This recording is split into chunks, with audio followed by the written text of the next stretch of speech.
नमस्कार मैत्रिणींनो, सुरभी किचनमध्ये तुमचं स्वागत आहे. तर मी आज बनवले आहे सुकट. हे बघा, त्यासाठी मी कांदा, टोमॅटो आणि कैरी घेतली आहे. 4 कांदे छोटेसे, 2 टोमॅटो आणि थोडीशी कैरी घेतली आहे.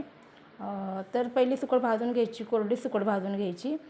सुकट भाजल्याच्या नंतर वशाला लागत नाही आणि चव पण छान लागते सुकटीची. त्याच्यानंतर सुकट काढून घ्यायची, आपली थोडीशी पाणी टाकून ठेवायचं त्याच्यामध्ये. कांदा छान परतून घ्यायचा.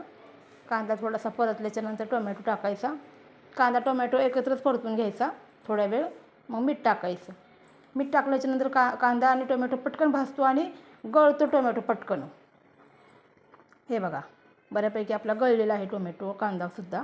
हे बघा, मग कैरी टाकायची. कैरी तुम्हाला टाकायची असेल तर टाका, मला आवडते सुकटीमध्ये म्हणून मी कैरी टाकते. मस्त लागते चव एकदम.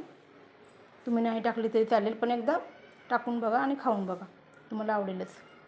बघा, थोडासा गरम मसाला, हळद, धना पावडर, आपलं लाल तिखट ते टाकलेलं आहे. लाल तिखट म्हणजे मिरची पावडर आपली. आणि परतून घ्यायचं. जेवढ्या वेळ परतून घेणार तेवढंच चव छान लागणार त्याची. कोणताही पदार्थ आपला असू द्या, वरच्यावर करायचं नाही, थोड्या वेळ त्याला परतून घ्यायचं, म्हणजे आपला पदार्थ म्हणा किंवा आपली जी भाजी असेल ती उत्तम होते. हे बघा, सुकट स्वच्छ धुवून घेतली, परतून घ्यायची.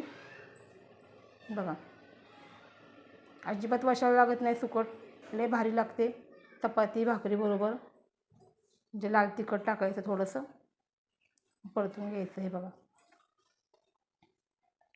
भरपूर वेळ परतून घ्यायचं. कोथिंबीर टाकायची, थोडासा पाण्याचा शिंतोडा पण टाकायचा, म्हणजे आपली सुकट अशी कोरडी होत नाही, ओलसर होते.